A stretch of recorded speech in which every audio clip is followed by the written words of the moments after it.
Sa napipintong impeachment trial ni Vice President Sara Duterte, napag-uusapan kung posible nga bang magpa-inhibit ang isang senator judge. Lalo't may ilan sa kanila ang kilalang kaalyado o kritiko ng bise. Ang pananaw ng isang legal expert at paano inaksyonan ng mga nakaraang impeachment court ang issue. Sa pagtutok na ito ni Sandra Aguinaldo. Nakapanumpa na ang mga senator judges na magiging patas sa impeachment trial ni Vice President Sara Duterte. Pero hindi rin maikakailang may mga senador na kaalyado ni Duterte at meron din namang mga kritiko nito. Napag-uusapan tuloy, posible kayang humantong ito sa pagpapa-inhibit sa ilang senator judge? Ayon sa isang professor ng constitutional law sa University of the Philippines, pwede itong gawin pero hindi pwedeng ipilit sa isang senator judge. They can do that. Kasi kahit sa ordinary trial naman kung mayroong grounds to inhibit, you raise it. Pero in the end, parang yung decision sa doon sa judge na pinapa-inhibit. Noong impeachment trial ni dating Chief Justice Renato Corona, tinangka ng mga abogado ni Corona na ipa-inhibit ang dalawang senator judge. Unay si Senador Franklin Drilon dahil sa tila pagkiling umano sa prosecution panel. At sumunod si Senador Edgardo Angara dahil sa umano'y conflict of interest. Parehong itinanggi ni Drilon at Angara ang aligasyon. Pero sabi ng nooy presiding officer na si Senador Juan Ponce Enrile, hindi niya ito pwedeng aksyonan at ang huling pa siya ay nasa senator judge. I cannot act on that, my God. Sa huli, tumanggi si Drilon at Angara na mag-inhibit.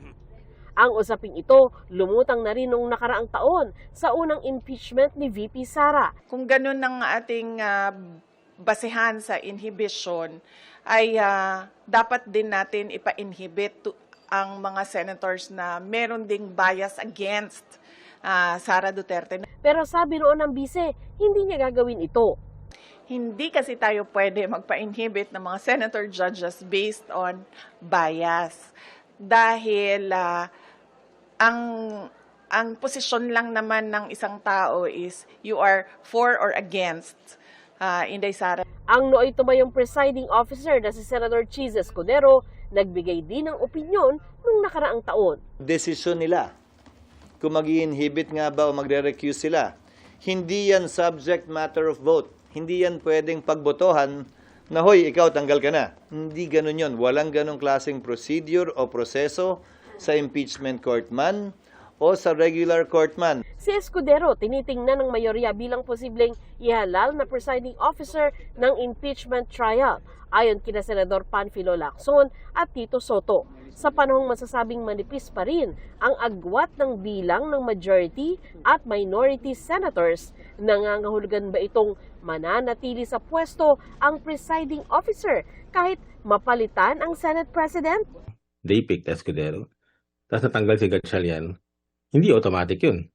Is that what you're saying? That's not automatic.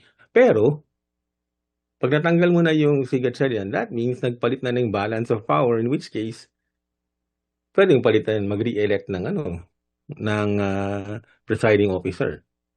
So that can happen. Kaugnay naman sa panukala ni Lacson na gawing impeachment manager si Senador Kiko Pangilinan, sinabi ni Pangilinan na naimongkahin na ito nung Senate President pa si Soto, pero pag-uusapan muna daw nila ito.